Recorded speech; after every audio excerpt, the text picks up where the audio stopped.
저희가 이번 주는 결산 특집으로 꾸며드리고 있는데 2017 결산 주간. 네, 어제는 한국 영화계를 한번 쭉 결산을 해봤고 네. 오늘은 뭘로 결산을 해야 됩니까? 오늘은 2017년 역사 결산.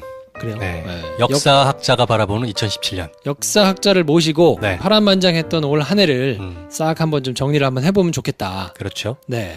단박의 한국사라는 명절을 지으신 심용환 저자께서 나오십니다. 이분이 어쩌다 어른에도 나오시고, 그렇죠. 그리고 JTBC에 저거 있지 말하는 않습니까? 대로. 말하는 대로. 눈높이를 낮춘 사람 역사학자라 대표가 설민석인데 눈높이를 조금 높인다 그러면 그 다음 차세대로 방송에서 많이 활동하시는 분이세요. 네. 그리고 팟캐스트를 많이 들으시는 분들은 네. 정봉주의 전국구라는 프로그램에서 한동안 고정으로 이제 패널로 나오셔가지고 역사 얘기를 했었거든요. 그렇죠. 2017년 한 해를 역사학자가 볼 때 어떤 것이 중요한 것이 있었는지 정리해보는 시간 되겠습니다. 네. 그래서 저희가 본론으로 바로 들어가는 게 낫겠죠? 게스트를 기다리게 하지 마시죠. 네. 광고 듣고 와가지고 저희는 심용환 작가님 모시고 2017년을 한번 잘 정리해보는 시간을 갖도록 하겠습니다. 네.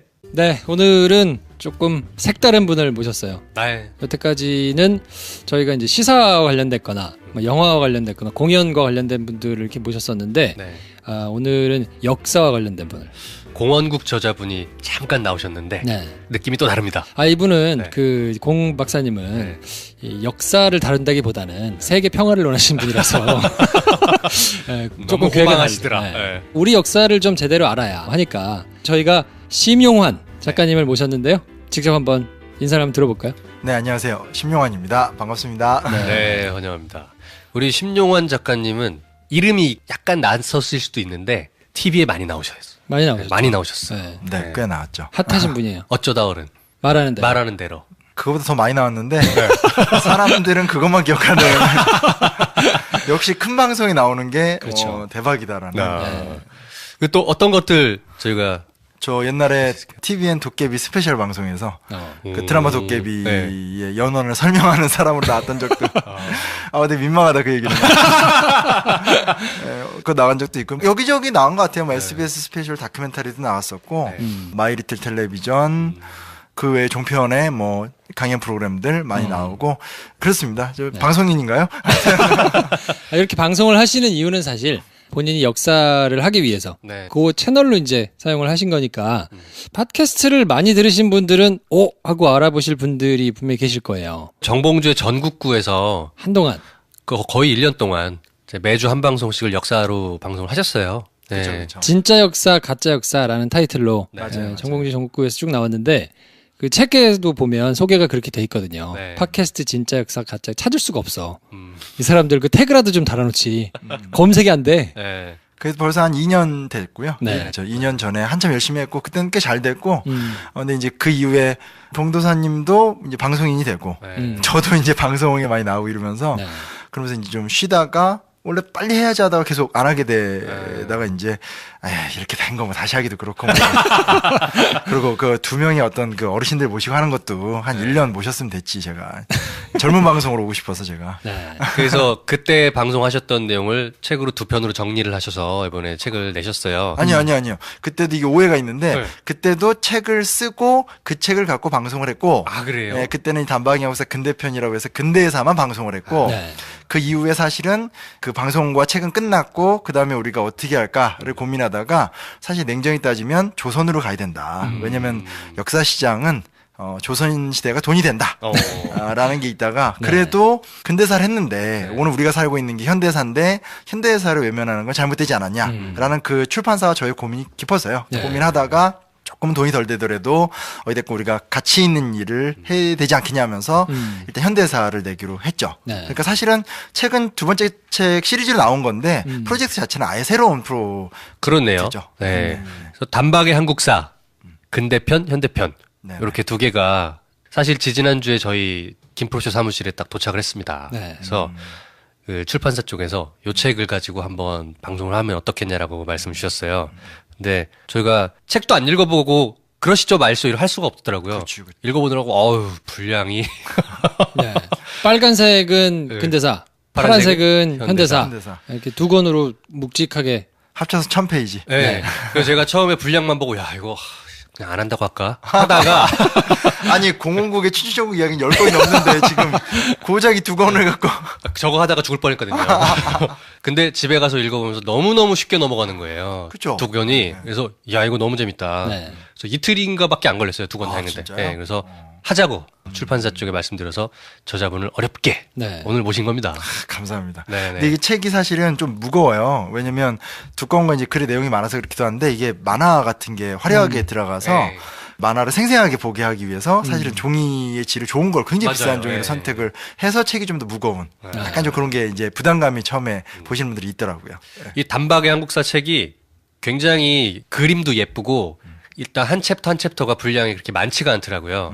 한 10페이지 내외 정도로 맞아요. 한 주제가 넘어가요. 근데 그 내용이 그 챕터 안에는 앞장에 일러스트가 예쁘게 그쵸. 그거를 요약하는 아주 약간 짤방스러운 그 그림을 제가 콘티까지 제가 그린 겁니다. 아, 그래요? 네, 제가 다 PPT를 이렇게 해서 하면 물론 이제 작가적 손이 거치죠. 그래서 나의 그 허접한 PPT가 이렇게 아름답게 그러면서 특히 이번에 나온 현대편은 이분하고 이제 방상호 작가님이신데 이제 2번 하다 보니까 이제는 저는 점점 내용이 부실해지고 나오는 작품은 점점 위대해지고 그래서 이야 이러면서 제가 작가님 되게 사랑하게 됐어요.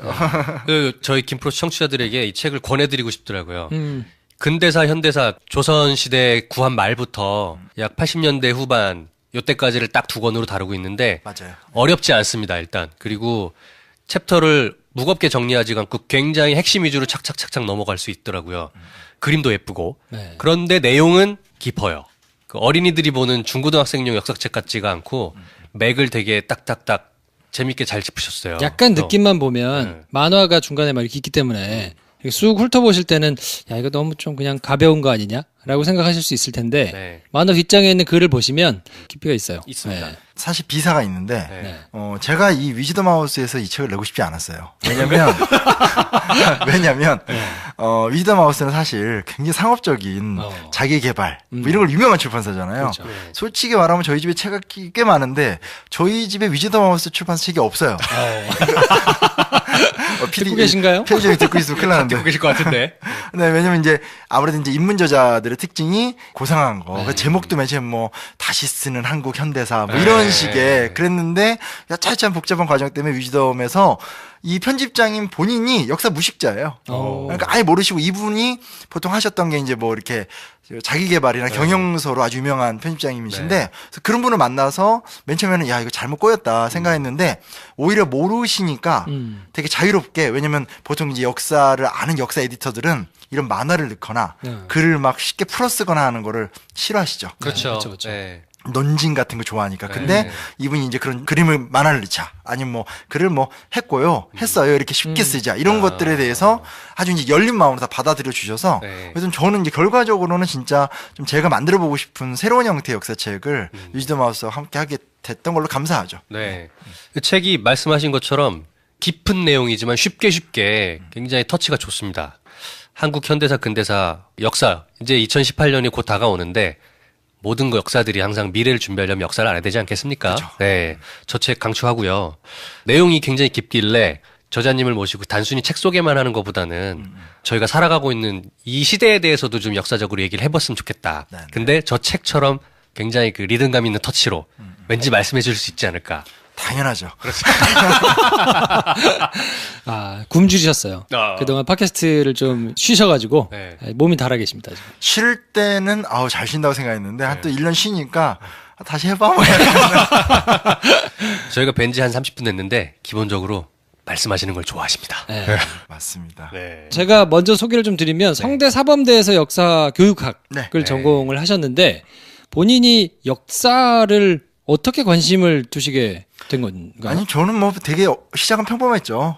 여기서 다른 책 얘기해주면 안 되지만 어쨌건 만인의 독서인 이원복 선생님의 먼 나라의 은나라를 보면서 이탈리아 편, 로마 제국편 보면서 황홀했고 그게 이제 역사를 하고 싶은 어떤 원인이 됐고 대학을 들어왔었을 때는 전공이라는 건 생각했던 건 많이 다르더라고요. 그리고 그때가 이제 아직까지만 하더라도 이제 독재 정권 끝난 지 얼마 안 됐고 또 이제 어떤 학문 분과도 굉장히 급진적이고 진보적이고 그래서 대학교 들어와서 방황을 좀 많이 했던 것 같은데 그런 과정 속에서 어쨌건 제가 보기에 우리 사회에서 뭐가 부족할까? 그 당시에 제가 느꼈던 건 인문학이었어요. 그러니까 꼭 역사만이 아니라 문사철이라고 하잖아요. 네. 역사, 철학, 문학, 어떤 사회과학에 대한 소양이 전체적으로 좀 낮지 않은가? 그럼 내가 이런 분야를 잘 연구해서 나누기도 하고 어떤 성과를 이뤄내면 좋지 않을까라고 생각을 했고, 그리고 뭐 개인적인 삶의 과정이 좀 있었고, 과정 속에서 이제 책을 쓸 기회가 되고, 한번 이제 책을 내고 나니까 또 다시 연구할 기회도 주어지고, 이렇게 좀 선순환 효과가 나와서 최근에 이제 계속 이렇게 좀 책 쓰고 강연하고, 뭐 기회가 되면 방송도 나오고, 뭐 이런 식으로 이제 활동을 잡게 된 거죠. 네. 거의 랩을 하시는데? 야, 지금 BPM이 네. 야 너무 좋아요. 빠른가요? 너무 저희 좋아요. 멤버 중에 BPM이 굉장히 느린 친구가 하나 있거든요. 근데 말씀을 쉽게 잘해주셔가지고 이해는 잘 되고요. 그러면 저술 활동을 굉장히 많이 하셨어요. 제가 보니까. 네. 가장 첫 책이 뭐였습니까? 첫 책은 역사전쟁이라는 책이었습니다. 역사전쟁. 이제 국정화 논란이 심했잖아요. 네. 그래서 이제 국정화 논란 전에 교학사 교과서 논쟁이 있었는데 네. 그 교학사 교과서 논쟁을 겪으면서 그때 이제 언론에선 관심사가 사라지는데 국정화로 간다는 건 사실은 보도는 되고 있었어요. 네. 근데 관심이 없는 거죠. 그래서 문제다 싶어서 이제 사실은 원고를 준비했고 맨 처음에 이제 아주 무명이니까 네. 뭐 아무도 이제 한 30군데 넣었는데 네. 야, 그런 서러움 정말 출판사들에게 네, 다 까였죠. 문전박대. 네, 네. 나중에 정말 웃겼던 게 나중에 뒤늦게 자기들이 나를 깐지 모르고 저한테 나중에 출간 의뢰가 오고 쿨하게 까주고 뭐 이런 어떤 뭐 역사란 건 원래 한번 까이면 나도 깔 수 있는 거거든요. 이렇게 될지 몰랐지. 그러다 이제 국정교과서 논쟁 터질 때 사실 제가 유언비어 같은 거에 답변을 하면서 좀 많이 알려졌죠. 그래서 그때 원고를 갖고 있어서 첫 출판사랑 같이 작업을 하면서 그 책을 내면서 꽤 잘 됐고 그러고 나니까 이제 그 다음에 이제 오늘 얘기하게 되는 단박의 역사 시리즈를 내고 뭐 그러면서 계속 지금까지 온 거죠. 네. 이 역사라는 거를 관심 가지고 보는 분들이 일상생활이 많지가 않잖아요. 그렇죠. 근데 지난 몇 년간에는 국정교과서 논란으로 이게 불을 지펴주셨어요. 그렇죠. 뜻하지 않게. 그때 이제 국정교과서 논란을 저희는 그냥 뉴스로 보고 지나가는 입장이었기 때문에 그냥 뭔가 또 쟤네들 뻘짓을 하는구나. 저러면 안 되지 정도로만 생각하고 살았거든요. 그때 일을 역사학자로서 문제의식 가지셨던 것들을 좀 말씀해 주시면 어떨까요? 그때 일보다는 네. 사실 그게 끝나지 않았다는 게 더 중요해요. 그러니까 되게 안 좋은 게 우리나라는 어디까지 이렇게 우리나라 사람들 우리가 다 아는 얘기지만 냄비근성 이렇게 얘기하잖아요. 네. 확 끓고 딱 끝. 분노하고 준비 안 하고 이런 식인데 제가 첫 책에도 썼던 거지만 일본 같은 경우는 일본 우익이 지금처럼 이런 극우적인 세계를 만들기 위해서 30년간 준비해서 지금 하는 거거든요. 왜 이 얘기를 하냐면 국정교과서는 없어졌죠. 다행히. 근데 문제 뭐냐? 박근혜 대통령이 만들어 놓은 수능 한국사 필수화는 그대로 있고 더 심각한 건 그 전에 이제 이전 이명박 대통령 이럴 때부터 원래는 근현대사라는 별도의 교과가 있다가 없어졌어요. 그러니까 무슨 얘기냐면 옛날처럼 지금도 다시 지난 한 10여 년간은 학생들이 선택을 하긴 하지만 이렇게 한국 근현대사를 공부할 기회가 있었는데 지난 한 6, 7년 전부터는 다시 옛날처럼 그냥 옛날 얘기만 배우는 신라, 고려, 조선 그렇게 배우고 근현대사는 간단하게 배우고 넘어가는 구조로 바뀐 거죠. 그러니까 국정교과서라는 말도 안 되는 어떤 퇴행적인 것은 막아냈지만 그 다음 단계인 어떤 근현대사의 정상적인 교육이나 그런 것들은 사실 하나도 지금 해결이 안 된 상태죠. 그게 좀 문제예요. 근데 너무 관심들이 없어서 이걸 어디 가서 얘기를 해야 되나 싶을 정도로 좀 답답해요. 그러니까 대다수의 지금 그냥 뭐 오피니언 리더라고 느끼시는 분들은 아는 얘기니까 막 이거를 모른다고 하고 그냥 상대적으로 가볍게 지나가는데 80년대 일만 해도 아주 까마득히 옛날로 느끼는 그렇죠. 아이들 입장에서는 안 배우면 사실 모르거든요. 그러니까 이런 거 있잖아요. 예를 들면 지금 한 30대만 돼도 뭐 노무현 대통령 하면 정서가 있잖아요. 좋건 싫건. 특히 좋아하는 사람들 입장에선 뭐 거기에 대한 굉장히 강력한 감수성이 있으나 실제로 요즘 10대 친구들의 얘기 보면 그냥 노무현은 과거 우리나라 몇 대 대통령이거든요.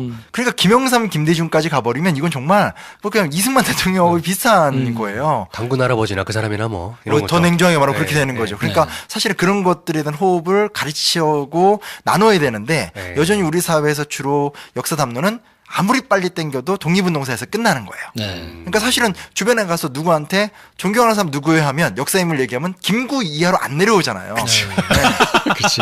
그 다음에 내가 좋아하는 사람, 나는 뭐 김대중을 좋아해 이런 식의 취향의 문제인 거지 안 내려와요. 그리고 역사를 잊은 민족에게 뭐 미래는 없다 이런 얘기할 때도 잊지 않는다 하면 주로 아무리 땡겨도 독립운동사. 그거 아니면 이제 세종대왕, 이순신. 뻔한 명량 명량 뭐 이렇게 되는. 그러니까 근데 문제는 우리는 과거의 조선시대 사람들이 아니라 대한민국 사람인 거고 오늘 그쵸. 우리의 문제와 관련이 있는 거고 사실은 박정희 대통령이 서거한 지도 지금 30년이 넘었어요. 40년이 돼가죠. 근데 여전히 우리 사회에서 그나마 있는 논쟁은 이승만 박정희 갖고 논쟁을 하는데 한국 사회의 절반 이상의 사람들은 박정희 이승만 아예 모르는 사람들이에요. 그렇죠. 그러니까 이게 인지 부조와 안 맞는 거죠. 그 이후의 이야기들도 해야 되고 그 이야기를 하려면 근현대사에 대한 지식이 좀 상식처럼 구비가 돼야 되는데 되게 부조화스러워요. 이게 문제예요. 문제긴 하네요. 그 문제를 해결하기 위해서 첫 단추는 단박에 한국사를 읽는 겁니다. 그래서 저는 개인적으로 진짜로 잘하시는데요. 책을 읽으면서 생각한 게 뭐냐면 처음에는 어떻게 생각했냐면 만화도 있고 뒤에 뭐 요약도 잘 돼 있고 이 문체도 경어로 써 있기 때문에 읽기가 쉽구나. 그래서 대학을 들어가는 친구들이나 젊은 친구들한테 선물을 하면 좋지 않을까라고 생각을 하고 책을 봤는데 이거는 어른들이 읽어야 되겠다. 왜냐면 여기에 담긴 내용조차 잘 모르고 있는 사람들이 제가 보기에는 굉장히 많겠다. 맞아요. 태반이죠. 네. 그만큼 역사 교육을 제대로 받지 못한 세대가 우리 기성세대가 된 거거든요. 저조차도 보면서 야 이런 게 있구나, 이런 게 있었구나라는 게 되게 많았어요. 그렇죠. 그리고 부분 사건들을 알아도 그게 이제 어떠한 맥락에서 전체적인 시각에서 어떻게 꿰지는지 뭐 이런 것들은 누가 짚어주지 않으면 모를 수 있으니까 그런 부분에 있어서는 꼭 구비를 하셔가지고 한번 보시면 좋지 않을까 싶어요. 2018년을 맞이하시면서 이제 신년 계획들 막 쓰시잖아요. 뭐 올해는 영어를 독파한다, 뭐 하프 마라톤을 뛴다, 뭐 이런 게 있으나 거기에 우리나라 근현대사를 한번 읽어보자라는 목표를 세우시고 단박에 한국사를 한번 읽어보시는 거를 강추합니다. 기분이 괜히 좋아지네요. 잘했습니까? 저희? 이렇게 직설적으로. 저희는 돌려 말하지 않습니다. 그러면 차차 이제 역사 얘기를 저희가 여쭤보기로 하려고 했는데 이게 관점이란 게 그렇잖아요. 구한말에 이런 사건이 있었는데 이게 뭐예요? 이렇게 여쭤보는 것보다는 말씀하신 것처럼 지금 2017년, 2018년을 살아가는 우리에게 중요한 사건을 먼저 생각하고 그걸 이해하기 위해서 예전 역사를 설명해 주는 건 되게 방식이 좋을 것 같아요. 저자님이 생각하시는 2017년 큰 사건 3개. 올해? 네. 올해를 상징하는 어떤 우리 현대사를 전체적으로 볼 때 옛날 체제에 익숙하시던 분들이 다시 뭔가 주도권을 잡고 자기들 맘대로 막 이렇게 하고 싶었던 한 해였잖아요. 쭉 돌아보시면서 요거는 굉장한 상징성을 가지고 있는 걸로 보였다. 2017년 3대 사건을 한번 어렵겠지만 3개가 어려우면 일단 하나만이라도. 그렇죠. 우리나라 사람들 3개를 너무 좋아해요. 방송 분량이 나와 3개가 만들어낼 겁니다. 2개는 적고 4개는 많다 이런 얘기가 있어요. 살아보니까 분량 확보는 스스로 하는 거더라고요. 어딜 가든 누가 해주는 거 없어. 내가 해야 돼. 근데 첫째는 어찌됐건 촛불혁명인 것 같아요. 평가를 두고 입장이 갈릴 수 있겠고 또 좀 더 구체적으로 들어가서 아쉬운 것도 있는 사람들도 있겠지만 어찌됐건 그 사건을 통해서 극적인 변화가 일어났으니까. 근데 이제 제가 그 얘기를 또 꼽게 되는 게 뭐냐면 많은 분들, 그러니까 차라리 우리 또래 좀 젊은 친구들은 새로운 경험이잖아요. 솔직히 말하면. 그렇죠. 지금 이럴 수도 있구나. 그리고 사실은 이렇게 평화적으로 저는 이제 역사 전공하면서 세상에 경찰 버스에다가 스티커 꽃 붙이는 나라는 처음 봤어요.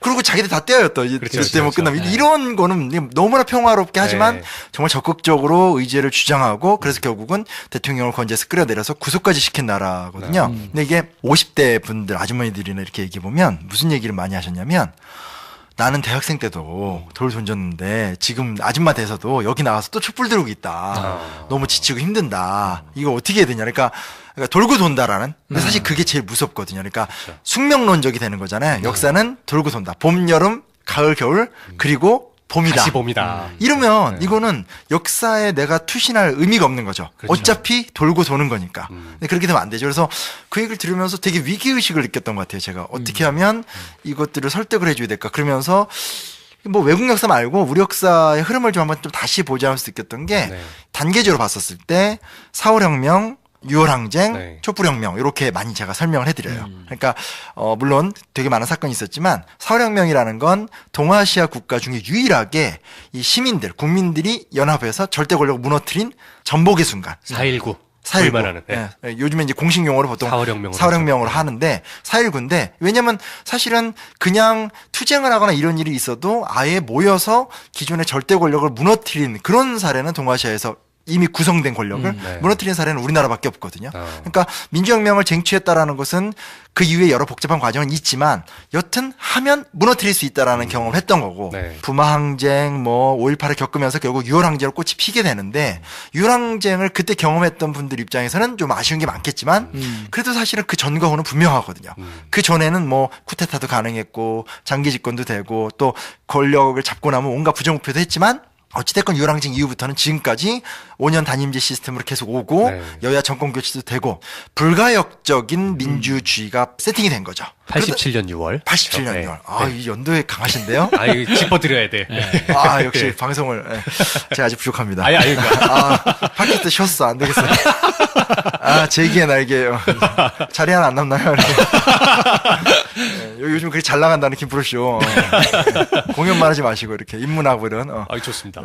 여튼 그래서 그리고 세 번째가 이제 어떻게 보면 촛불혁명인데 물론 이제 촛불혁명은 이제는 어떤 그런 반동은 불가능하구나의 사건이라고도 생각하지만 그럼 이제 뭘 할 것인가를 묻는 시간 같아요. 그러니까 이런 시간을 통해서 드디어 이제 완벽하게 정치적인 자유민주주의는 절대로 뒷바퀴로 못 굴러간다는 건 확인이 됐잖아요. 근데 민주주의라는 건 사실은 그냥 투표로 뽑는 권리만이 아니라 예를 들면 우리가 많이 겪는 비정규직의 문제라든지 자영업자의 문제라든지 혹은 최근에 많이 논쟁이 되는 포스트 모던적인 여성 문제 뭐 성소수자 문제 같은 다양한 어떤 이야기들이 나오고 있는 시대이기 때문에 그런 것들을 어떻게 우리 사회 안에서 풀어낼 것인가라는 것들로 계속 확장시켜 나가야 되는 그래서 영국도 프랑스도 미국도 한 100년 과정을 거쳐서 그들의 공화국 을 만들었듯이 우리도 그냥 지쳐있지 마시라 4.19를 통해서 한번 무너뜨렸고 6월을 통해서 세팅했으면 지금의 촛불은 다음 세대를 나가는 시작이다. 이렇게 단계론적으로 그러면서 순환론에 안 빠지게 하는 뭐 이런 얘기를 좀 많이 하고 다녔던 것 같아요. 첫 번째 사건으로는 촛불혁명 의의는 말씀하신 대로 우리 민주주의의 진보를 원스텝, 투스텝, 쓰리스텝으로 볼 수 있었던 사건이었다.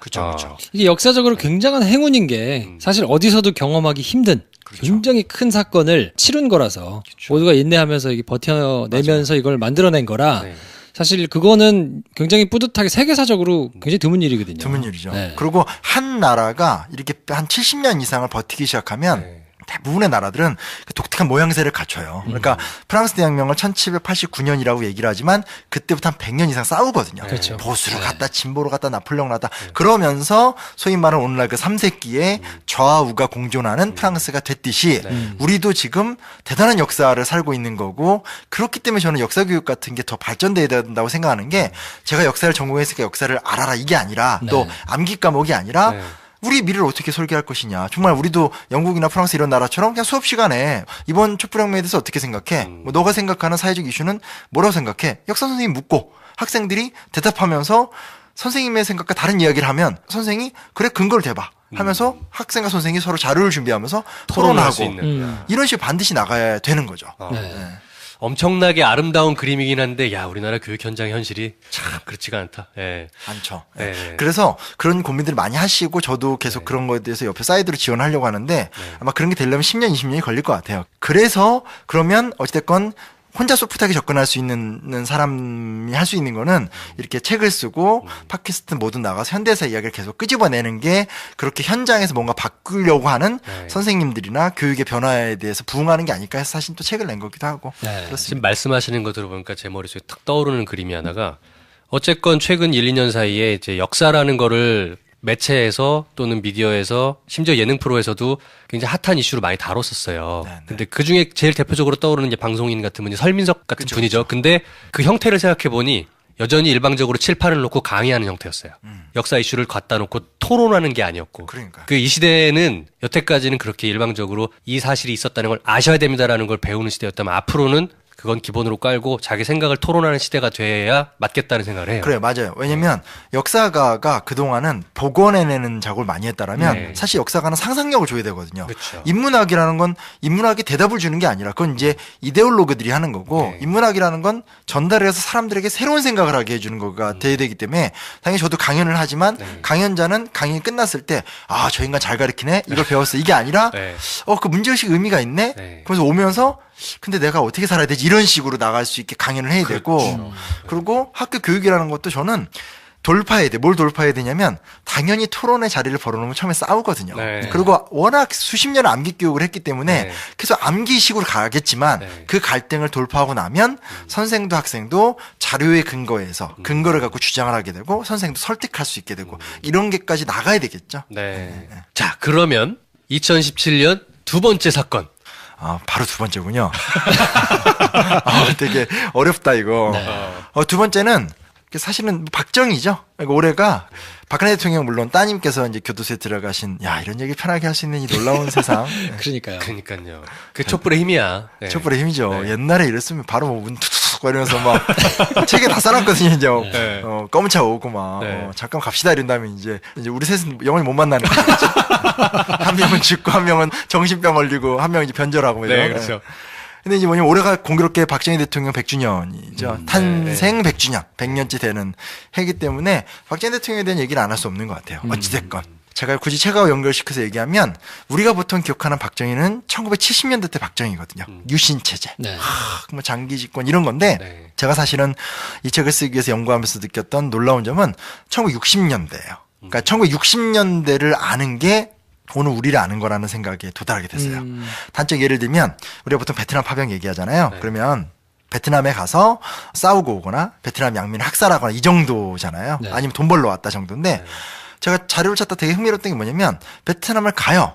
가서 싸우면서 돈을 버는데 가장 흥미로운 건 군인도 파병이 되지만 베트남에 왔었던 미국의 기업들이 한국인들을 고용을 해요. 근데 이 사람들이 어떻게 미국으로 취직을 하냐면 빈넬 같은 회사가 대표적인 회사인데 한국에 있는 주한 미군을 통해서 인맥으로 그 회사를 들어가는 거예요. 그러니까 일단은 루트를 아는 거죠. 그러니까 어떻게 돈을 벌 것인가? 이제 인맥이 있어야 돼. 근데 그 인맥이 뭐야? 미군이야. 그러니까 이제 쉽게 말하면 용산기지 같은 데서 뭐 납품을 하든지 하다못해 거기서 이제 고물이라도 주워 올리면서 미군 장교랑 안면이라도 트면 장교를 통해서 이제 그 미국인 기업 빈넬 같은 회사, 왜냐면 중간 관리자를 다 한국인으로 채용했거든요. 가는 거예요. 그래서 거기 가서 일을 하면서 돈을 버는 거죠. 그러면서 소위 말하는 전쟁이라는 개념보다는 전쟁을 돈으로 해석을 하는 습관을 들이는 거죠. 그런 노동자 몇만 명 있었거든요. 근데 거기서 끝나는 게 아니라 요 빈넬이 나중에 어디로 진출하냐면 70년대 때 중동에 진출해요. 그러니까 우리가 보통 중동 건설붐 유명하잖아요. 네. 그러니까 무슨 얘기냐면 그때 진출할 적에 여기 있었던 그 한국인 노동자들이 다시 중동으로 진출해요.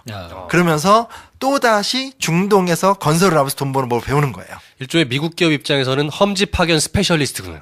그렇죠. 네. 네. 스페셜리스트고 네. 한국인 입장에선 그 고생을 하더라도 이렇게 가는 게 돈을 버는 확실한 수단이구나를 그렇죠. 몸으로 체득한 체험하는 거죠. 거죠. 네. 도덕, 정의 이런 게 중요한 게 아니에요.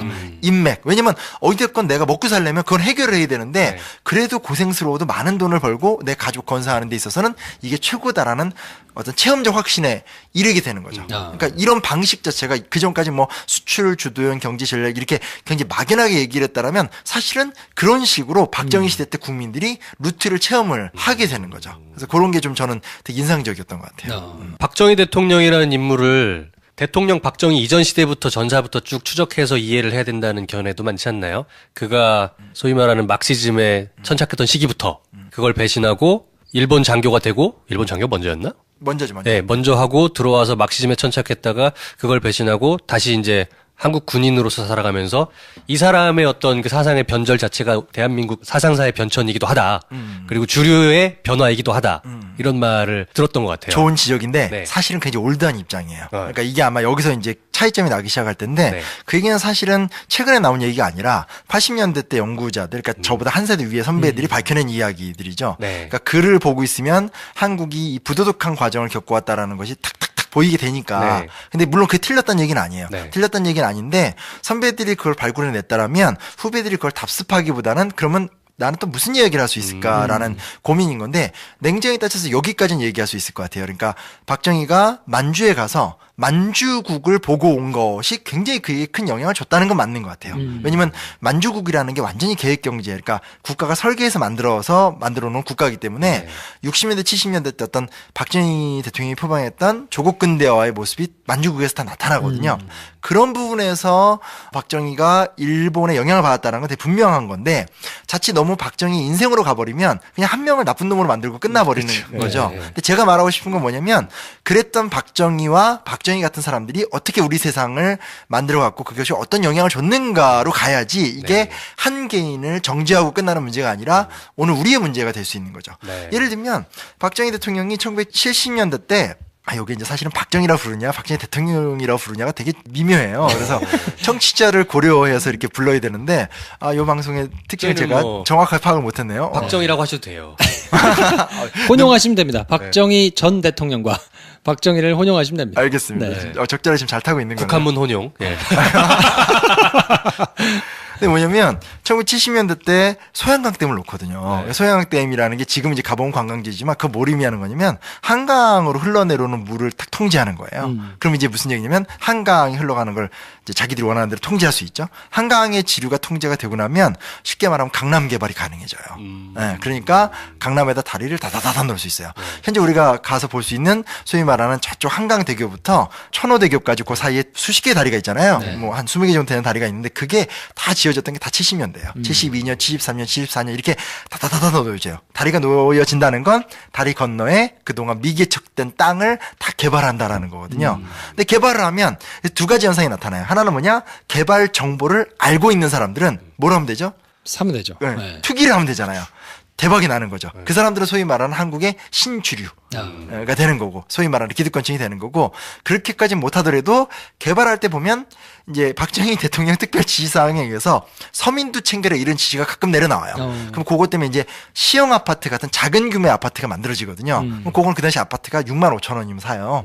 그러면 내가 아무것도 없더라도 그때 월급이 3만 원 이러던 시절이니까 자기 재산 전체를 끌어모아서 대출을 받아서 한 10만 원 되는 아파트를 사면 그 당시 경기와 개발붐 또 전두환 때 있었던 3조 호황 같은 것들을 통해서 70년대 때 별로 효과가 안 나는데 박정희가 죽고 전두환 때 돼서 80년대 때 이 집값이 올라가는 속도가 어마무지하게 올라가 버려요. 물리하게 올라가면서 그때 우리나라가 현대자동차 같은 애들이 포니 같은 거 개발한 다음에 엑셀 혹시 아세요? 알죠. 엑셀. 세대가 이제 엑셀이 뭐야 이렇게 나와야 되거든요. 근데 이걸 안다는 건 우리 아빠 차였어요.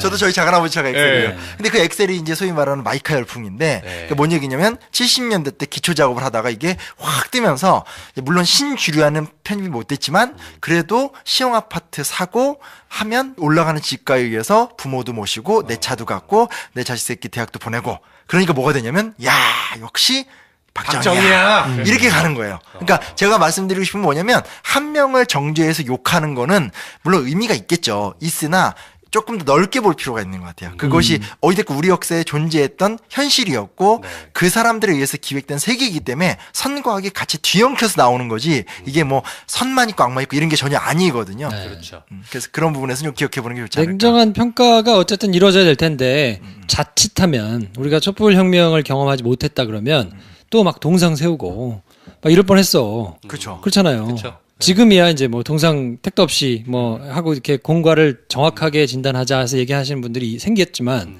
그때만 해도 이런 얘기 못 하고 맞아요. 어디 뭐 팟캐스트에서는 하고 그렇잖아요. 듣는 사람만 듣고. 네.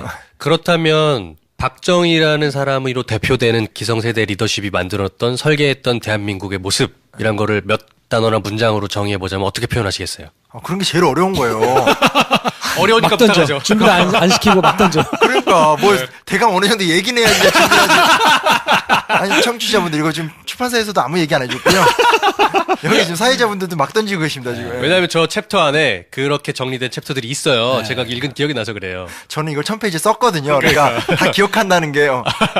뭘 해달라고 그랬죠? 어려우실 수 있겠지만 박정희로 대표되는 대한민국 초기 리더십이 건설해놓은 대한민국의 설계된 모습은 이런 것이다. 그거보다 요 얘기를 하나 추가하면 재밌을 것 같아요. 그렇게 해왔기 때문에 몇 명은 죽어도 되는 거예요. 이게 되게 큰 의미를 갖고 있어요. 그러니까 무슨 얘기냐면 전체가 이렇게 잘 먹고 잘 살게 됐는데 우리가 생각해보면 6.25 전쟁 끝난 다음에 아무것도 없었는데 이 고생을 했는데 대통령께서 부득이하게 몇 명을 그 빨갱이들 몇 명을 좀 조져도 그게 뭔 문제냐 라는 거. 그게 사실은 인권유린의 문제인데 그런 전통도 하나 만들어진 거죠. 제가 그 얘기를 하나 빼먹은 것 같은데 왜냐면 인권이란 개념이 결코 오래된 개념이 아니에요. 그러니까 최근에 나온 개념이거든요. 위안부 협상 얘기 같은 경우도 왜 개인 청구권을 그때 안 했냐 이렇게 얘기를 많이 하시는데 저도 그런 줄 알았는데 1965년에 한국이든 일본이든 그 당시 국제회의에는 개인 청구권 개념 자체가 없어요. 개인에게 피해 보상을 해줘야 된다는 생각 자체가 없던 때인 거예요. 그냥 피해 보상을 더 해달라. 그래서 그 당시 이제 6.3 시위를 했었던 박정희를 비판했던 사람들도 이건 굴욕적이다. 그리고 뭔 3억이냐 한 17억 달라고 해라 이런 거였지 한 명 한 명의 할머니 징병 징용 보장 이런 게 전혀 없어요. 그러니까 그런 개념은 지금 일어난 개념이에요. 개인 인권에 대한 개념 자체가 오래된 게 아니다. 오래된 게 아니에요. 그러니 하물며 뭐 제주 4.3 때 학살을 한다라든지 뭐 옛날에 뭐 박정희 시대 때 중앙정부 끌고 가서 성고문을 한다라든지 이런 것들이라는 것은 당연히 그 당시에는 쉽게 용인된 나만 아니면 되는 이런 문제였다라는 거기 때문에 어떻게 보면 그 세대들을 너무나 비겁하게 만든 그게 너무 익숙해져 버리니까 사회에서 어느 정도 부정부패가 일어나도 별로 상관이 없는 주제. 그러니까 우리 같은 신세대들이 이게 적응이 안 되는 이런 문제도 좀 있는 것 같아요. 다수의 주류가 누렸기 때문에 소수의 취업지 않은 사람들이 희생은 그렇죠. 괜찮다. 그렇죠, 네. 그렇죠. 그 패턴이 몸에 익으신 분들이 여전히 우리 사회에 되게 많으시잖아요. 그렇죠. 60대 이상에. 네, 네. 네. 또 그게 계속 재생산되면서 뭔가 교육이 됐기 때문에 실제로는 본인이 소수의 사이드에 있는데도 불구하고 그냥 그걸 지지해주는 형태로 지금 계속 나타나고 있는데 그렇죠. 뭐 그런 것들이 아무튼 좀 함의적으로 들어있는 키워드 두 번째가 박정희였군요. 네. 쉽게 갈 수 없는 키워드긴 합니다. 그렇죠. 박정희는. 네. 뭐 지금은 어쨌든 각 잡고 막 길게 설명하는 때는 아니니까 요 정도로 정리를 하시고 더 궁금하다. 단박에 한국사를 보셔라. 그렇죠. 이거를 팟캐로 풀으려는 분들이 있어요. 제가 팟캐스트를 또 한 1년 쉰 게 듣기만 하는 청취자들. 책을 안 봐. 얄미워서. 그러면 세 번째 사건을 하나만 그럼 2017년. 세 번째. 네, 왜냐면 제가 그 책을 보면 좋았던 게 저자님이 한국이란 나라 하나만 놓고 볼 게 아니라 그 나라를 둘러싼 전체적인 세계사적 환경을 놓고 봐야 된다. 그래야 우리에게도 답이 나온다라는 얘기를 많이 하셨어요. 그 관점을. 맞아요, 맞아요. 그런 관점으로 볼 때 2017년을 보실 때 의미 있는 한 가지 보이지 않을까요? 국제적인 얘기를 한다면 네. 일본을 얘기할 수 있겠죠. 일본. 뭐 위안부 졸속합의 문제 때문에도 심각했고 네. 아베가 이제 하는 행동이 너무 문제가 많았는데 네. 사실 이게 있어요. 뭐가 있냐면 우리가 감정적이에요. 감정적일 수밖에 없는 부분도 분명히 있고 감정적일 필요도 있죠. 그렇죠. 근데 문제 뭐냐면 모든 걸 다 감정적으로 풀어버리려고 한다는 게 문제예요. 그러니까 언론도 건 바이 건으로 나오잖아요. 네. 이번에 아베가 뭘 했다. 교과서가 어떻게 됐다. 이렇게 나오니까 그거 나올 때마다 사실은 우리가 막 이제 뭐 수천 개의 악플을 달아대면서 일단 욕. 네.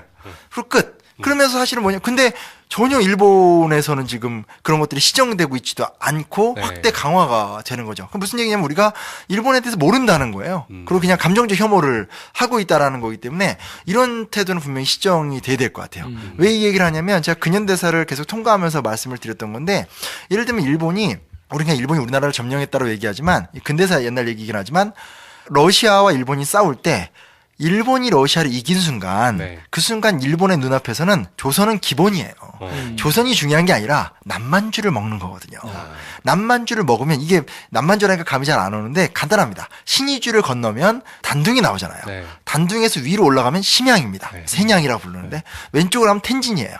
텐진 옆이 어딘지 아시죠? 베이징이 나옵니다. 국경 있죠. 네. 그러니까 무슨 얘기냐면 조선을 먹었다는 건 기본 옵션이 되는 거고 그 다음은 남만주가 눈앞에 보이니까 남만주를 먹었다는 얘기는 만주로 갈 수도 있고 중국으로 쳐들어갈 수도 있다는 거예요. 그리고 20년 있다가 37년에 중국을 점령하잖아요. 네. 그러고 나서 중국을 먹고 나니까 때마침 저쪽 히틀러가 동남아시아를 지배하던 프랑스, 네덜란드를 다 먹었잖아요. 네.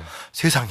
갑자기 남방의 주인공들이 사라지잖아요. 그러니까 동남아시아를 점령하게 되는 거고. 태평양 전쟁을 일으켜서. 그리고 딱 그 태평양 전쟁 시즌이 되면 일본의 전투 기술력 제로기라고 하는 그 전투 제로센. 네. 네. 유명하죠. 그게 그 기술력이 정확히 세계 넘버원이 돼요. 그 시점에. 네. 그 전까지는 드레스덴 노트 막 이래서 배의 크기를 확장시키는 게 되게 큰 과제였고 네. 대함을 이끌던 게 영국이었는데 영국인가 미국의 어떤 중령이 대함은 의미가 없다. 결국은 비행기에 의한 폭격이다 하면서 이제 아주 오래된 퇴역한 큰 전함을 놔두고 공군기 2개가 가서 5분 만에 폭탄 2개를 쏴서 바다에 빠뜨려 버려요. 네. 그게 굉장히 큰 사건이었어요. 그래서 아 이게 전법이 바뀌는구나 하면서 항공모함 개념이 나오거든요. 그러니까 무슨 얘기냐?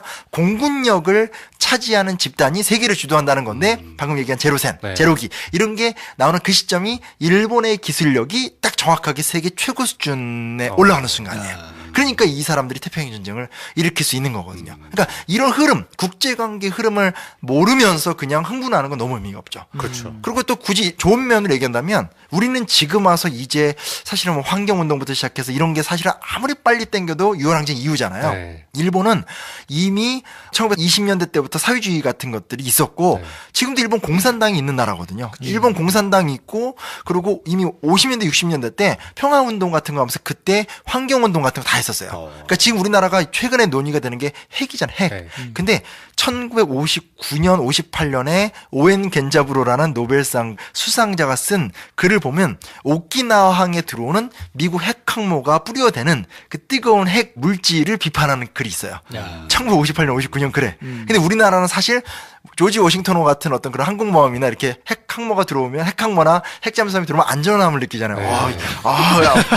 근데 실제로는 그게 한번 운용될 때마다 나오는 뜨거운 물 같은 게 네. 엄청난 환경 오염을 시킨대요. 네. 그러니까 그런 거를 보면 사실은 일본의 진보 혹은 일본의 어떤 개혁 정신 같은 것들은 굉장히 이른 시점부터 있거든요. 그러니까 일본의 우익이 지금 왜 이렇게 단단하냐? 이미 60년대 때 아베의 할아버지였던 기시노부스케가 안보 투쟁을 할 적에 일본의 진보가 무려 35만의 일본 진보가 국회의사당을 둘러싸고 데모를 하고 했었거든요. 그걸 경험한 거예요. 그러니까 7, 80년대 때부터 일본 우익들은 이런 식으로 가면 안 된다고 느끼면서 걔는 돈이 많잖아요. 그러니까 아주 체계적이고 은밀하게 하나하나 준비하면서 확장을 시켜오고 90년대 때 일본 좌익이 무너지니까 그때부터 지금 이제 독주를 하고 있는 거죠. 이건 구조화가 된 거기 때문에 막을 방법이 없어요. 그래서 아는 일본인 친구 형한테 이제 답답해서 그 형이 저한테 그러더라고요. 툭 까놓고 야 지금 아베가 어떤 의미에서는 최선이야. 그래 내가 형 그러면 아베를 받아들여야 돼? 그건 아니지.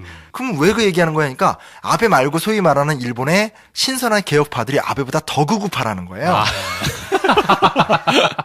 근데 일본의 젊은이들은 네. 그들을 진보로 본다는 거예요. 왜냐면 진보나 보수는 상대적인 개념이잖아요. 그렇죠, 그렇죠. 고정적인 게 아니에요. 네. 그러니까 아베가 하나의 어떻게 보면 이제 올드한 장기 집권인 거고 아베보다 더 위기 있는 사람들이 새로 되니까 이제 그 형은 이제 곤란해지고 저도 이제 들으면서 그럼 어떻게 해야 되니까 이제 거기서 이제 서로 그냥 웃고 말아버릴 수밖에 없는 허탈한 웃음밖에 없는. 그러니까 이런 것들을 호흡하고 대응하고 또 네. 대화도 하고 이러면서 가야지 우리가 일본의 문제를 해결할 수 있는 거지. 그냥 뭐 욕으로 해결한다?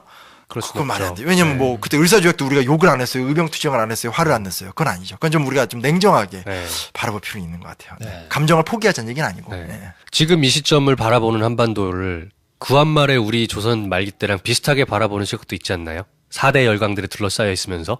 네. 그런 어떻게 것도 보세요? 그런 것도 있죠. 그래서 단박의 한국사를 좀 동아시아적 관점에서 보려고 했다라면 네. 단박의 현대사, 근현대사, 단박의 한국사 현대편은 세계사 속에서 보려고 했던 게 뭐냐면 어찌됐건 4대 열강이라고 얘기는 하지만 사실은 미국이 주도하는 세계거든요. 네, 그렇죠. 네, 그때도 아니요, 왜냐면 진짜 제가 통계 데이터 찾다 깜짝 놀란 게 태평양 전쟁 딱 일어나자마자 그때부터 미국이 육군을 동원하는데 대서양과 태평양 전체에서 전쟁을 해요. 이걸 우리가 많이 놓쳐요. 대서양과 태평양 전체에서 전쟁을 할 수 있는 나라가 나타난 거예요. 그리고 그 전체에서 동원했던 육군만 몇 명인지 아세요? 850만 명이에요. 거기다 이제 무슨 배니 뭐 물자까지 따지면 이게 말이 안 되는 거죠. 그런 나라가 와서 영국이라는 늙은 제국을 너는 좀 찌그러져 있어 하고 소련 그래 너네 새로운데 그때만 해도 이제 아직 냉전이 아니니까 대화가 가능한 것 같아. 너가 좀 와서 좀 나와 대화하면서 와 하면서 소련을 좀 이렇게 동아시아에 좀 이렇게 힘으로 끄집어내주고 이러면서 설계하다가 중국이 공산화될지 몰랐거든요. 장지사 쫓겨나니까 큰일 났네. 좋아. 일본 네가 공산화가 돼. 한국전쟁 하는데 뭐 밀리네? 그래도 좀 한반도를 보는 게 아니라 아시아 대륙에 발판 정도는 갖고 있어야 되는 거 아니야? 빨리 군대 보내. 근데 갑자기 인천 상륙작전 대박 성공? 하니까 이제 밀고 올라갔는데 갑자기 마오가 쳐들어오는데 중공군이 만만치 않아. 그러니까 그냥 휴전. 여기서 두 나라가 전면적으로 붙어버리면 너무 실이 큰 거죠. 감당이 안 되니까. 그래서 여기 대강 봉합해 놨는데 좀 10년 지나니까 프랑스가 감당이 안 되네. 그러면서 프랑스가 갑자기 베트남 포기하고 도망가니까 근데 이게 문제가 뭐냐면 중국이 공산화가 됐는데 가뜩이나 북한도 있는데 베트남이 공산화가 되면 큰일 나잖아요. 왜냐면 베트남 앞바다에 필리핀이라는 과거 미국의 식민지가 있거든요.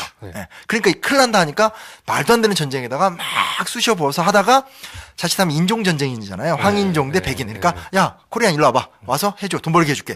그러니까 이런 관점을 가져야 되는 거예요. 우리는 우리의 이야기로만 보니까 우리가 뭘 했다고 생각하지만 지금 제가 미국을 반미적으로 얘기하는 게 아니라 미국이 바라보는 세계 질서로 사실 운영되고 있었던 거고 지금 미국이 많이 쇠하긴 했다고 하지만 그렇다고 해서 여전히 뭐 전 세계 2등부터 10등까지 모든 국방비를 다 합쳐봤자 미국 하나가 안 되는데 그런 나라이기 때문에 그런 관점을 안 갖고 본다 혹은 지나치게 너무나 쉽게 친미 너무나 쉽게 반미 이거는 사실은 세계사적인 감각이 없는 거죠. 그건 아니라고 생각해요. 전체적으로 큰 그림을 보시면서 그 안에서 이렇게 메커니즘들을 조금 이해하려고 하시면 좋을 것 같은데 아무튼 이 박해를 오래 쉬셔서 그런지 입이 터지셨어 지금. 그러면 정리를 한번 해볼게요. 2017년을 바라볼 때 세 가지 사건을 뽑아주셨던 게 첫 번째는 촛불, 두 번째는 박정희, 세 번째는 일본 이렇게 뽑아주셨어요. 제가 명확하게 이해가 조금 덜 되는 게 일본이란 키워드를 주신 거는 일본을 우리가 어떻게 이해하고 넘어갈 것이냐. 국제 관계에 대해서 좀 객관적이고 냉철하게 바라보는 태도를 가지자. 왜냐면 뉴스도 솔직히 맨날 어디 가서 한 얘기지만 트럼프 하면 뭐가 떠오르세요? 그냥 이상한 행동하는 애거든요. 전 세계 슈퍼파워의 대통령인데 그 사람이 운영할 수 있는 권력이 어마어마한데 솔직히 우리나라에선 그냥 기행, 이상한 말 아니면 그 와이프가 어디 수해 현장 가서 이상한 행동 그러니까 사실은 이슈로 소비를 해버리거든요. 마크롱 대통령도 프랑스 대통령도 얘기할 때 우리가 보면 보통 그냥 와이프와의 그 로맨스 이 정도 그러니까 젊은 남자 20 몇 살이 연상 근데 실제로는 이거는 냉엄한 왜냐면 우리는 약소국이고 거대한 체스판의 퍼즐 같은 나라이기 때문에 그런 것들을 기민하게 알고 대응하지 않으면 안 되거든요. 근데 너무나 그런 부분에서 감정적인 거죠. 그건 좀 지양할 필요가 있지 않나 이런 정도입니다.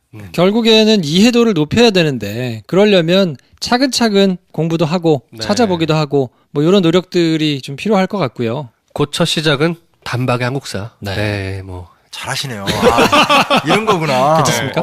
장난 아니다. 그래서 막 앞다쳐서 막 공연계고 이거 다 여기 오는구나. 고민하지 마세요. 단박의 한국사 2권 딱 보면 일단 기본적인 준비는 됩니다. 그리고 저희가 그냥 뭐 입에 발린 얘기를 이렇게 하는 게 아니고 미리 보고 정말 괜찮아서 추천을 해드리는 거니까 보시면 왜 그러는지 알 겁니다. 책은 왜 봐야 된다고 저는 생각하냐면 아무리 말로 해도 그 문장이 표현하는 게 훨씬 풍성한 것 같아요. 그렇죠. 그리고 이건 사실은 듣고 있으면 들으면서 그냥 하나 좀 책을 읽다 보면 생각을 하게 되잖아요. 책은 사서 읽어보시는 게 참 좋다. 다시 볼 수도 있고, 다시 볼 땐 또 그 문장의 이해가 또 달라요. 맞아요.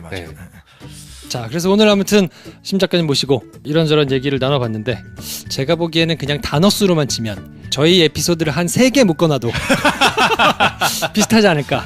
은근히 초청순이 막 깐다. 근데 한편에 강의를 듣는 기분? 들으시면서 굉장히 여러 번 돌려들어야 되겠다 하시는 분들 분명히 나올 것 같고요. 저희가 작가님하고는 지금이 12월 마지막 주잖아요. 이 일부는 2017년을 정리하는 느낌으로 한번 말씀을 나눠봤고 바로 다음 주인 1월 1일부터 돌아오는 첫 주에 2부를 하나 더 할 건데 거기서는 2018년 새해를 우리가 어떻게 바라볼 것이냐라는 말씀을 드릴 거예요. 1부는 여기까지 가름하고 다음 주에 2부를 한 번 더 기대해 주십시오. 한 번 더 나오는 거예요? 그렇죠. 김프로쇼 짱! 여러 번 돌려 들으시고 한 번으로 안 끝납니다. 저희. 단박의 한국사도 사가지고 조금 보시고 기다리시면 다음 주에는 조금 더 풍성한 얘기로 만나볼 수 있을 것 같고요. 저희는 다음 주에 심 작가님 모시고 다시 한번 찾아오고 올해는 이렇게 후닥닥 마무리하도록 하겠습니다. 다음 주에 뵙겠습니다. 새해 뵐게요, 작가님. 네, 감사합니다. 감사합니다. 보다는 사실 그게 끝나지 않았다는 게 더 중요해요. 그러니까 되게 안 좋은 게 우리나라는 어디까지 이렇게 우리나라 사람들 우리가 다 아는 얘기지만 냄비 근성 이렇게 얘기하잖아요. 확 끓고 딱 끝.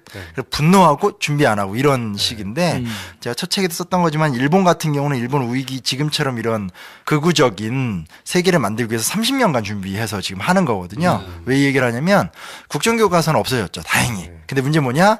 박근혜 대통령이 만들어 놓은 수능 한국사 필수화는 그대로 있고 더 심각한 건 그 전에 이제 이전 이명박 대통령 이럴 때부터 원래는 근현대사라는 별도의 교과가 있다가 없어졌어요. 그러니까 무슨 얘기냐면 옛날처럼 지금도 다시 지난 한 10여 년간은 학생들이 선택을 하긴 하지만 이렇게 한국 근현대사를 공부할 기회가 있었는데 지난 한 6, 7년 전부터는 다시 옛날처럼 그냥 옛날 얘기만 배우는 신라, 고려, 조선 그렇게 배우고 근현대사는 간단하게 배우고 넘어가는 구조로 바뀐 거죠. 그러니까 국정교과서라는 말도 안 되는 어떤 퇴행적인 것은 막아냈지만 네. 그 다음 단계인 어떤 근현대사의 정상적인 교육이나 그런 것들은 사실은 하나도 지금 해결이 안 된 상태죠. 그게 좀 문제예요. 근데 너무 관심들이 없어서 이걸 어디 가서 얘기를 해야 되나 싶을 정도로 좀 답답해요. 그러니까 대다수의 지금 그냥 뭐 오피니언 리더라고 느끼시는 분들은 아는 얘기니까 막 이거를 모른다고 하고 그냥 상대적으로 가볍게 지나가는데 80년대 일만 해도 아주 까마득히 옛날로 느끼는 그렇죠. 아이들 입장에서는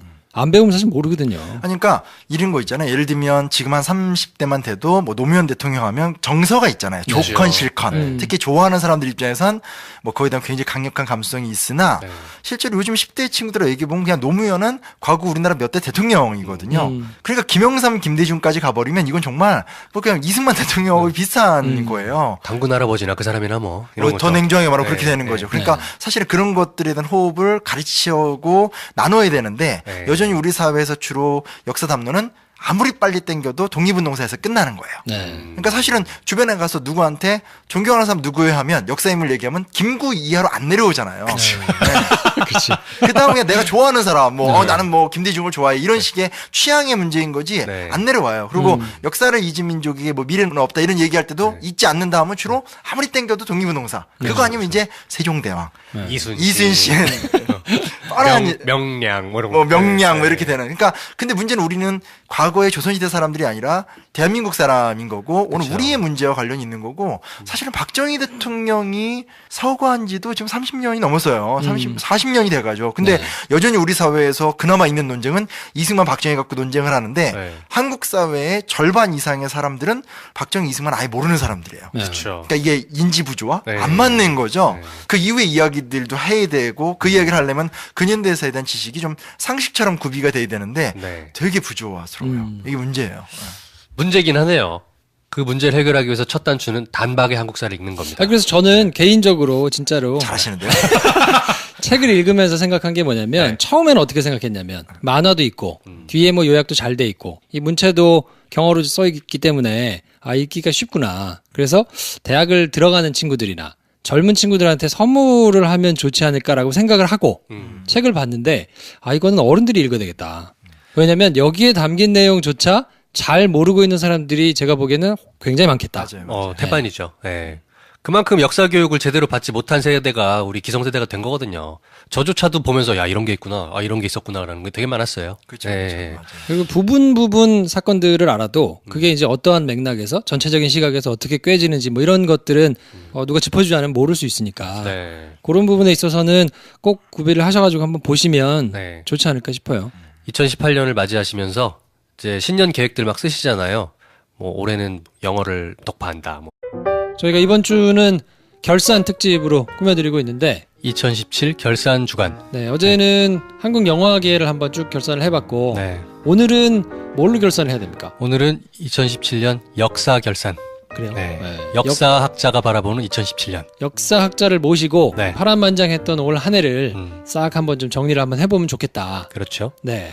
단박의 한국사라는 명절을 지으신 심용환 저자께서 나오십니다. 이분이 어쩌다 어른에도 나오시고, 그렇죠. 그리고 JTBC에 저거 있지 않습니까? 말하는 대로 눈높이를 낮춘 사람 역사학자라 대표가 설민석인데 눈높이를 조금 높인다 그러면 그 다음 차세대로 방송에서 많이 활동하시는 분이세요. 네. 그리고 팟캐스트를 많이 들으시는 분들은 정봉주의 전국구라는 프로그램에서 한동안 고정으로 이제 패널로 나오셔가지고 역사 얘기를 했었거든요. 그렇죠. 2017년 한 해를 역사학자가 볼 때 어떤 것이 중요한 것이 있었는지 정리해보는 시간 되겠습니다. 네. 그래서 저희가 본론으로 바로 들어가는 게 낫겠죠? 게스트를 기다리게 하지 마시죠. 네. 광고 듣고 와가지고 저희는 심용환 작가님 모시고 2017년을 한번 잘 정리해보는 시간을 갖도록 하겠습니다. 네. 네. 오늘은 조금 색다른 분을 모셨어요. 네. 여태까지는 저희가 이제 시사와 관련됐거나 영화와 관련됐거나 공연과 관련된 분들을 이렇게 모셨었는데 네. 오늘은 역사와 관련된 분을. 공원국 저자분이 잠깐 나오셨는데 네. 느낌이 또 다릅니다. 이분은 네. 그 공 박사님은 이 역사를 다룬다기보다는 세계 평화를 원하시는 분이라서 네, 조금 호망하시더라. 네. 네. 우리 역사를 좀 제대로 알아야 하니까 저희가 심용환 작가님을 모셨는데요. 직접 한번 인사를 한번 들어볼까요? 네, 안녕하세요. 심용환입니다. 반갑습니다. 네, 환영합니다. 우리 심용환 작가님은 이름이 약간 낯섰을 수도 있는데 TV에 많이 나오셨어요. 많이 나오셨죠. 많이 나오셨어요. 네. 네, 꽤 나왔죠. 핫하신 분이에요. 어쩌다 어른. 말하는 대로. 말하는 대로. 그거보다 더 많이 나왔는데 사람들은 그것만 기억하는 역시 큰 방송에 나오는 게 그렇죠. 대박이다라는. 네. 그리고 또 어떤 것들 저희가 저 옛날에 TVN 도깨비 스페셜 방송에서 그 드라마 도깨비의 네. 연원을 설명하는 사람으로 나왔던 적도 근데 민망하다 그 얘기는. 그거 나간 적도 있고 여기저기 나온 것 같아요. 뭐 SBS 스페셜 다큐멘터리도 나왔었고 마이 리틀 텔레비전 그 외에 종편에 뭐 강연 프로그램들 많이 나오고 그렇습니다. 저 방송인인가요? 이렇게 방송을 하시는 이유는 사실 본인이 역사를 하기 위해서 그 채널로 이제 사용을 하신 거니까 팟캐스트를 많이 들으신 분들은 하고 알아보실 분들이 분명히 계실 거예요. 정봉주의 전국구에서 한동안 거의 1년 동안 매주 한 방송씩을 역사로 방송을 하셨어요. 네. 그렇죠. 진짜 역사, 가짜 역사라는 타이틀로 맞아요. 정봉주 전국구에서 쭉 나왔는데 그 책에도 보면 소개가 그렇게 돼 있거든요. 네. 팟캐스트 진짜 역사, 가짜 찾을 수가 없어. 이 사람들 그 태그라도 좀 달아놓지. 검색이 안 돼. 네. 그래서 벌써 한 2년 됐고요. 네. 저 2년 전에 한참 열심히 했고 그때는 꽤 잘 됐고 근데 이제 그 이후에 봉도사님도 이제 방송인이 되고 저도 이제 방송에 많이 나오고 이러면서 그러면서 이제 좀 쉬다가 원래 빨리 해야지 하다가 계속 안 하게 되다가 이제 이렇게 된 거 뭐 다시 하기도 그렇고 뭐. 그리고 그 두 명의 어떤 그 어르신들 모시고 하는 것도 한 1년 모셨으면 됐지 제가 젊은 방송으로 오고 싶어서 제가. 그래서 그때 방송하셨던 내용을 책으로 2편으로 정리를 하셔서 이번에 책을 내셨어요. 아니요. 그때도 이게 오해가 있는데 그때도 책을 쓰고 그 책을 갖고 방송을 했고. 그래요? 네, 그때는 단박이 역사 근대편이라고 해서 근대에서만 방송을 했고. 그 이후에 사실은 그 방송과 책은 끝났고 그 다음에 우리가 어떻게 할까를 고민하다가 사실 냉정히 따지면 조선으로 가야 된다. 왜냐면 역사 시장은 조선 시대가 돈이 된다. 라는 게 있다가 그래도 근대사를 했는데 오늘 우리가 살고 있는 게 현대사인데 좀 제가 만들어 보고 싶은 새로운 형태의 역사책을 유지도 마우스와 함께 하게 됐던 걸로 감사하죠. 네. 그 책이 말씀하신 것처럼 깊은 내용이지만 쉽게 굉장히 터치가 좋습니다. 한국 현대사, 근대사, 역사 이제 2018년이 곧 다가오는데 모든 역사들이 항상 미래를 준비하려면 역사를 알아야 되지 않겠습니까? 그렇죠. 네, 저 책 강추하고요. 내용이 굉장히 깊길래 저자님을 모시고 단순히 책 소개만 하는 것보다는 저희가 살아가고 있는 이 시대에 대해서도 좀 역사적으로 얘기를 해봤으면 좋겠다. 근데 저 책처럼 굉장히 그 리듬감 있는 터치로 왠지 말씀해 줄 수 있지 않을까. 당연하죠. 굶주리셨어요. 그동안 팟캐스트를 좀 쉬셔가지고 몸이 달아 계십니다. 지금. 쉴 때는 잘 쉰다고 생각했는데 한 또 1년 쉬니까 다시 해봐. 저희가 뵌지 한 30분 됐는데 기본적으로 말씀하시는 걸 좋아하십니다. 맞습니다. 제가 먼저 소개를 좀 드리면 성대 사범대에서 역사 교육학을 전공을 하셨는데 본인이 역사를 어떻게 관심을 두시게 된 건가요? 아니 저는 뭐 되게 시작은 평범했죠. 여기서 다른 책 얘기해주면 안 되지만 어쨌건 만인의 독서인 이원복 선생님의 먼 나라의 우리나라를 보면서 이탈리아 편, 로마 제국편 보면서 황홀했고 그게 이제 역사를 하고 싶은 어떤 원인이 됐고 대학을 들어왔었을 때는 전공이라는 건 생각했던 건 많이 다르더라고요. 그리고 그때가 이제 아직까지만 하더라도 이제 독재 정권 끝난 지 얼마 안 됐고 또 이제 어떤 학문 분과도 굉장히 급진적이고 진보적이고 그래서 대학교 들어와서 방황을 좀 많이 했던 것 같은데 그런 과정 속에서 어쨌건 제가 보기에 우리 사회에서 뭐가 부족할까? 그 당시에 제가 느꼈던 건 인문학이었어요. 그러니까 꼭 역사만이 아니라 문사철이라고 하잖아요. 역사, 철학, 문학, 어떤 사회과학에 대한 소양이 전체적으로 좀 낫지 않은가? 그럼 내가 이런 분야를 잘 연구해서 나누기도 하고 어떤 성과를 이뤄내면 좋지 않을까라고 생각을 했고, 그리고 뭐 개인적인 삶의 과정이 좀 있었고, 과정 속에서 이제 책을 쓸 기회가 되고, 한번 이제 책을 내고 나니까 또 다시 연구할 기회도 주어지고, 이렇게 좀 선순환 효과가 나와서 최근에 이제 계속 이렇게 좀 책 쓰고 강연하고 뭐 기회가 되면 방송도 나오고 뭐 이런 식으로 이제 활동을 잡게 된 거죠. 네. 거의 랩을 하시는데? 야, 지금 BPM이 네. 야 너무 좋아요. 빠른가요? 빠른가요? 왜냐면 너무 저희 좋아요. 멤버 중에 BPM이 굉장히 느린 친구가 하나 있거든요. 근데 말씀을 쉽게 잘해 주셔가지고 이해는 잘 되고요. 그러면 저술 활동을 굉장히 많이 하셨어요. 제가 보니까. 가장 첫 책이 뭐였습니까? 첫 책은 역사 전쟁이라는 책이었습니다. 역사 전쟁. 이제 국정화 논란이 심했잖아요. 네. 그래서 이제 국정화 논란 전에 교학사 교과서 논쟁이 있었는데 네. 그 교학사 교과서 논쟁을 겪으면서 그때 이제 언론에선 관심사가 사라지는데 국정화로 간다는 건 사실은 보도는 되고 있었어요. 네. 근데 관심이 없는 거죠. 그래서 문제다 싶어서 이제 사실은 원고를 준비했고 맨 처음에 이제 아주 무명이니까 네. 뭐 아무도 이제 한 30군데 넣었는데 네. 야, 그런 서름 정말 출판사들에게. 네, 다 까였죠. 문전박대. 네, 네. 나중에 정말 웃겼던 게 나중에 뒤늦게 자기들이 나를 깐지 모르고 저한테 나중에 출간 의뢰가 오고 쿨하게 까주고 뭐 이런 어떤 뭐 역사란 건 원래 한 번 까이면 나도 깔 수 있는 거거든요. 이렇게 될지 몰랐지. 그다음 이제 국정교과서 논쟁 터질 때 사실 제가 유언비어 같은 거에 답변을 하면서 좀 많이 알려졌죠. 그래서 그때 원고를 갖고 있어서 첫 출판사랑 같이 작업을 하면서 그 책을 내면서 꽤 잘 됐고 그러고 나니까 이제 그 다음에 이제 오늘 얘기하게 되는 단박의 한국사 시리즈를 내고 뭐 그러면서 계속 지금까지 온 거죠. 네. 이 역사라는 거를 관심 가지고 보는 분들이 일상생활이 많지가 않잖아요. 그쵸. 근데 지난 몇 년간에는 국정교과서 논란으로 이게 불을 지펴주셨어요. 그쵸. 뜻하지 않게.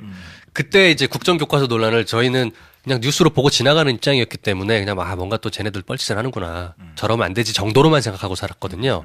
그때 일을 역사학자로서 문제의식 가지셨던 것들을 좀 말씀해 주시면 어떨까요? 그때 일본 현대사를 외면하는 건 잘못되지 않았냐라는 그 출판사와 저의 고민이 깊었어요. 네. 고민하다가 조금 돈이 덜 되더라도 어찌됐건 우리가 가치 있는 일을 해야 되지 않겠냐 하면서 일단 현대사를 내기로 했죠. 네. 그러니까 사실은 책은 두 번째 책 시리즈로 나온 건데 프로젝트 자체는 아예 새로운 그렇네요. 프로젝트죠. 네. 그래서 단박의 한국사, 근대편, 현대편 네. 이렇게 두 개가 사실 지지난주에 저희 김프로쇼 사무실에 딱 도착을 했습니다. 네. 그래서 그 출판사 쪽에서 요 책을 가지고 한번 방송을 하면 어떻겠냐라고 말씀 주셨어요. 근데 저희가 책도 안 읽어보고 그러시죠 말소이를 할 수가 없더라고요. 그렇지. 읽어보느라고 어우 분량이 네. 빨간색은 네. 근대사, 파란색은 파란색은 현대사. 현대사. 이렇게 두 권으로 묵직하게. 합쳐서 1000페이지. 네. 그래서 제가 처음에 분량만 보고 야 이거 그냥 안 한다고 할까 하다가 아니 공원국의 취주정국 이야기는 10권이 넘는데 지금 고작이 두 권을 갖고 저거 하다가 죽을 뻔했거든요. 근데 집에 가서 읽어보면서 너무너무 쉽게 넘어가는 거예요. 그쵸? 두 권이. 그래서 야 이거 너무 재밌다. 네. 그래서 이틀인가밖에 안 걸렸어요. 두 권 다 아, 했는데. 진짜요? 네, 그래서 하자고 출판사 쪽에 말씀드려서 저자분을 어렵게 네. 오늘 모신 겁니다. 감사합니다. 네네. 근데 이게 책이 사실은 좀 무거워요. 왜냐면 두꺼운 건 이제 글의 내용이 많아서 그렇기도 한데 이게 만화 같은 게 화려하게 들어가서 네. 만화를 생생하게 보게 하기 위해서 사실은 종이의 질을 좋은 걸 굉장히 맞아요. 비싼 종이로 네. 선택을 해서 책이 좀 더 무거운 약간 좀 그런 게 이제 부담감이 처음에 보시는 분들이 있더라고요. 이 단박의 한국사 책이 굉장히 그림도 예쁘고 일단 한 챕터 한 챕터가 분량이 그렇게 많지가 않더라고요. 한 10페이지 내외 정도로 맞아요. 한 주제가 넘어가요. 근데 그 내용이 그 챕터 안에는 앞장에 일러스트가 예쁘게 그렇죠, 그렇죠. 그거를 요약하는 네. 아주 약간 짤방스러운 네. 그 그림을 네. 제가 콘티까지 제가 그린 겁니다. 이야. 아, 그래요? 네, 제가 네. 다 PPT를 이렇게 해서 네. 하면 물론 이제 작가적 손이 거치죠. 그래서 나의 그 허접한 PPT가 이렇게 아름답게 그러면서 특히 이번에 나온 현대편은 네. 이분하고 이제 방상호 작가님이신데 이제 두 번 하다 보니까 네. 이제는 저는 점점 내용이 부실해지고 나오는 작품은 점점 위대해지고 그래서 이야 이러면서 제가 네. 작가님 되게 사랑하게 됐어요. 그 저희 김프로 청취자들에게 이 책을 권해드리고 싶더라고요. 음. 근대사, 현대사, 조선시대 구한 말부터 약 80년대 후반 요때까지를 딱 두 권으로 다루고 있는데 맞아요. 어렵지 않습니다, 일단. 그리고 챕터를 무겁게 정리하지 않고 굉장히 핵심 위주로 착착착착 넘어갈 수 있더라고요. 그림도 예쁘고. 네. 그런데 내용은 깊어요. 그 어린이들이 보는 중고등학생용 역사책 같지가 않고 맥을 되게 딱딱딱 재밌게 잘 짚으셨어요. 약간 그래서 느낌만 보면 네. 만화가 중간에 막 이렇게 있기 때문에 쑥 훑어보실 때는 야 이거 너무 좀 그냥 가벼운 거 아니냐라고 생각하실 수 있을 텐데 네. 만화 뒷장에 있는 글을 보시면 깊이가 있어요. 있습니다. 네. 사실 비사가 있는데 네. 제가 이 위즈덤 하우스에서 이 책을 내고 싶지 않았어요. 왜냐면 위즈덤 하우스는 사실 굉장히 상업적인 자기 개발 뭐 이런 걸 유명한 출판사잖아요. 그렇죠. 솔직히 말하면 저희 집에 책이 꽤 많은데 저희 집에 위즈덤 하우스 출판사 책이 없어요. 듣고 계신가요? 편의점이 듣고 있으면 큰일 나는데. 듣고 계실 것 같은데.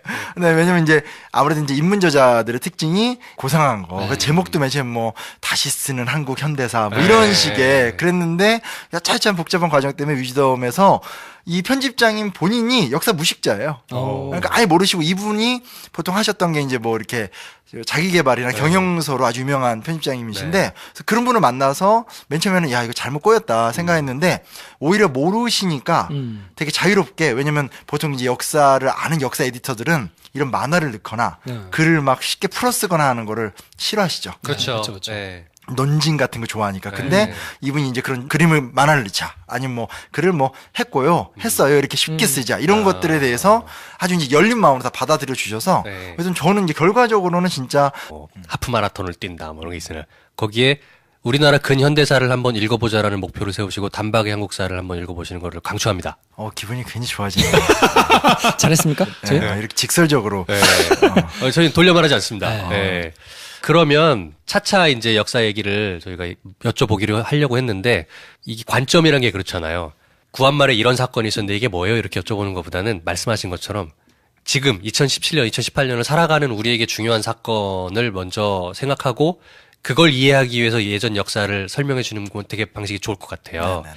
저자님이 생각하시는 2017년 큰 사건 3개. 올해. 네. 네네. 올해를 상징하는 어떤 우리 현대사를 전체적으로 볼 때 옛날 체제에 익숙하시던 분들이 다시 뭔가 주도권을 잡고 자기들 맘대로 막 이렇게 하고 싶었던 한 해였잖아요.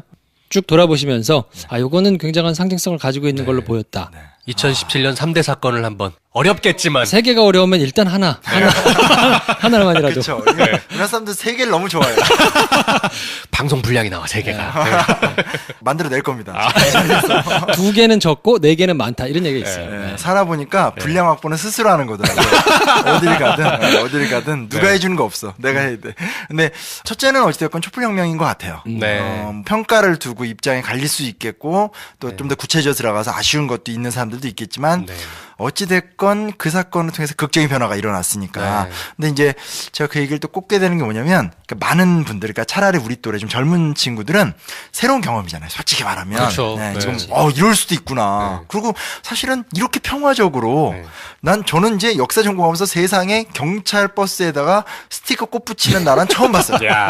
그리고 자기들 다 떼어였다. 그때 뭐 끝나면 이런 거는 너무나 평화롭게 하지만 정말 적극적으로 의제를 주장하고 그래서 결국은 대통령을 건재해서 끌어내려서 구속까지 시킨 나라거든요. 근데 이게 50대 분들 아주머니들이나 이렇게 얘기해 보면 무슨 얘기를 많이 하셨냐면 나는 대학생 때도 돌 던졌는데 지금 아줌마 돼서도 여기 나가서 또 촛불 들고 있다. 너무 지치고 힘든다. 이거 어떻게 해야 되냐. 그러니까 돌고 돈다라는. 근데 사실 그게 제일 무섭거든요. 그러니까 숙명론적이 되는 거잖아요. 역사는 돌고 돈다. 봄, 여름, 가을, 겨울 그리고 봄이다. 다시 봄이다. 이러면 이거는 역사에 내가 투신할 의미가 없는 거죠. 그렇죠. 어차피 돌고 도는 거니까. 근데 그렇게 되면 안 되죠. 그래서 그 얘기를 들으면서 되게 위기의식을 느꼈던 것 같아요. 제가 어떻게 하면 이것들을 설득을 해줘야 될까. 그러면서 뭐 외국 역사 말고 우리 역사의 흐름을 좀 한번 좀 다시 보자면서 느꼈던 게 단계적으로 봤었을 때 4월 혁명, 6월 항쟁, 촛불 혁명 이렇게 많이 제가 설명을 해드려요. 그러니까 물론 되게 많은 사건이 있었지만 4월 혁명이라는 건